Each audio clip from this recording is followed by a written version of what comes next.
you are an activist, you are a voice, you are an advocate for people with epilepsy. Tell me why you're doing it. I know how it feels to be a parent whose kid is yeah, and yeah, just how gut wrenching it is. And I know there's a solution for lots of parents. So what alternative do I have to trying to help other parents find this Spread the solution word. for their children? Yes. It is heartbreaking to know how many children could be improved with dietary therapy where their parents don't even hear about it. Yes. Their parents aren't even told about it. Yes. It's And that's a tragedy. the blessed moment when you went to the library, right, to look for some information for your son because he was in really bad shape at that time. It was real sad. He was in coma or he was almost No, but he had in status. he wasn't, but he was having dozens and sometimes as many 100 seizures a day. Yeah. He was on many medications. He had failed a brain surgery. And we were basically told by the last neurologist that we took him to, you pretty much forget it. He will continue to have seizures until he's sort of fried his brain. Well, he will stay on drugs, and that's his destiny. And I wasn't really looking for. We took Charlie to 5, highly respected pediatric neurologists.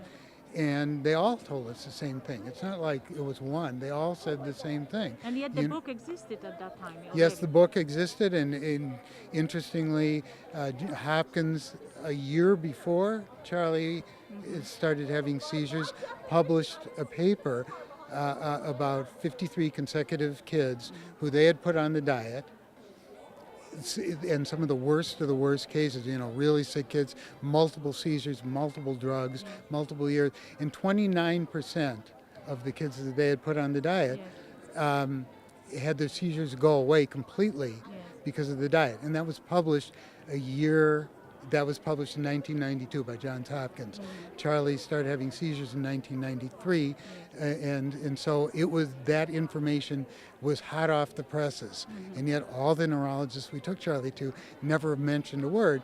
And so when I found out about the diet, I wasn't reading to find another a possible therapy for Charlie.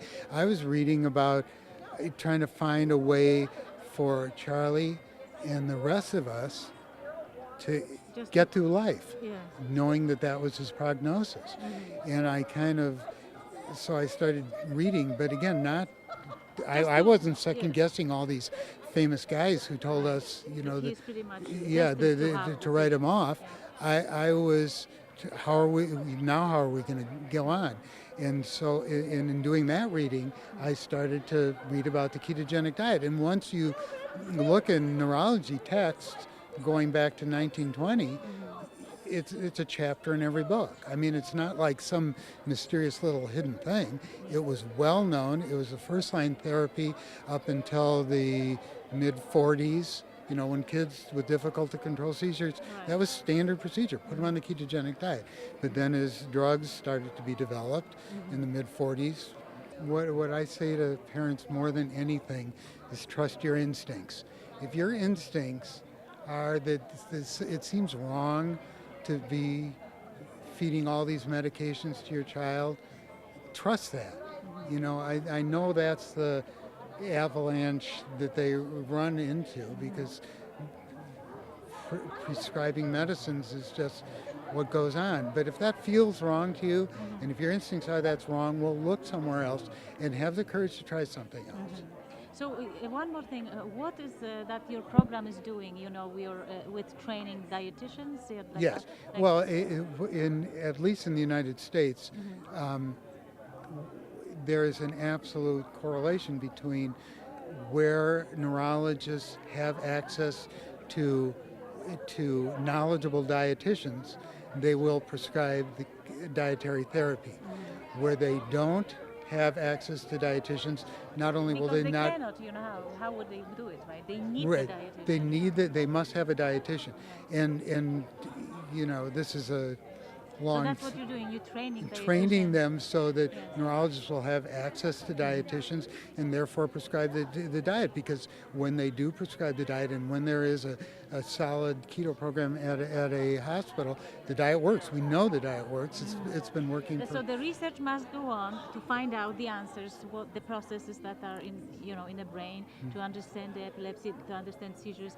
So the research must go on, but until they find those answers and help, we need to promote dietitian and ketogenic diet, right? Absolutely, and my feeling is that the ketogenic diet is going to continue slowly, unfortunately, to grow, because what they are finding now is that there are other applications for the ketogenic diet. They're finding that it shrinks brain tumors, that it's good for ALS, that it's good for a number of neurological disorders. So that's going to, really fuel the popularity of the diet and the availability of the diet as it becomes used for other neurological disorders. Thank you so much.